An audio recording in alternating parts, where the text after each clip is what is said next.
Radio city 91.1 પર હું છું હર્ષિલ.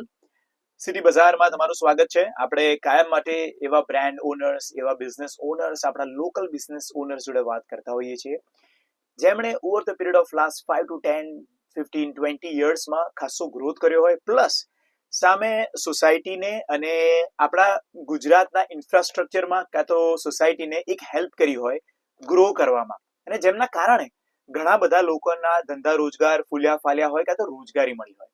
એવા જ એક બિઝનેસ ઓનર આજે આપણી સાથે છે.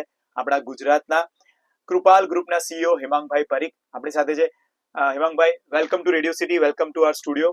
Thank you, Harshilbhai, for calling us, and we feel very grateful કે અમે લોકો તમારી જોડે વાત કરવા આજે આવ્યા છે.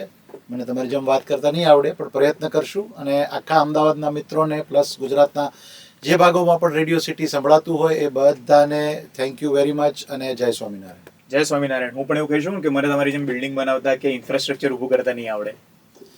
ના, એવું મને નથી આવડતું. ના, મેં ઘણું નામ સાંભળેલું છે, તમારી ઘણી બધી સ્કીમ્સ જોયેલી છે. ઇનફેક્ટ મને છે ને ખ્યાલ છે ત્યાં સુધી એક શ્યામલથી શિવરંજની જતા રાઈટ હેન્ડ સાઈડ પર કૃપાલ પાઠશાલા, યસ, કૃપાલ પાઠશાલા છે. મને એકદમ નામ બહુ સરસ યુનિક લાગે છે. Coming from a Jain family, પાઠશાલા શબ્દ ઘણો મારી માટે પણ નજીક છે.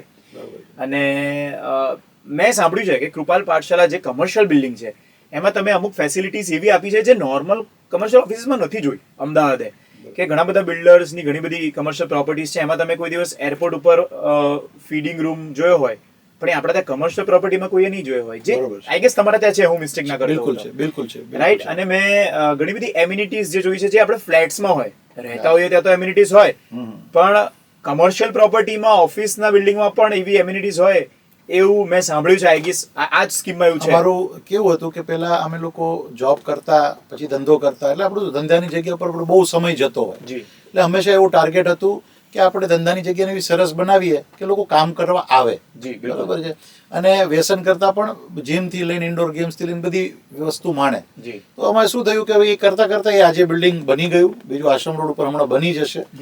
પણ જ્યારથી આ શિવરંજનીનું બિલ્ડિંગ બન્યું છે ને, ત્યારથી એક મનમાં ખોટ લાગે છે કે હાલું કામ કરવા માટે તો સરસ, ચલો જગ્યા બનાવી દીધી, લોકો અહીંયા આનંદ કરવા, કામ કરવા આવશે, પણ હવે શું? પણ પછી જ્યારે કામ કરીને ઘરે જાય છે ને, તો આજે તમને ખબર છે કે ભાઈ અમદાવાદ કેવું છે. રાઈટ. અમદાવાદ આમ વિશાળ છે, બરોબર છે, પણ દરિયો જેમ વિશાળ હોય એમ વિશાળ છે, બરોબર છે, ઊંડું પણ છે, બરોબર છે, પણ દરિયો જેમ ખારો હોય એમ ખારું પણ છે, એટલે તરવાની મજા ના આવે, બરોબર છે. એટલે આપણે એવું પણ વિચારતા અમે વિચારીએ છીએ કે ભાઈ હવે ક્યાં જવું, શું જવું, બરોબર છે. તો પછી પાછું ઘર યાદ આવી જાય. અમરેલીથી છીએ, તમે તમારી જોડે હમણાં આપણે થોડી વાર પહેલા વાત કરતા હતા, તમે પણ બગોદરાથી છો, બરોબર છે. જે ગામની, નાના ગામની અથવા ગામડાની જે મજા છે એ આપણને ખબર છે, અલગ છે, બરોબર છે.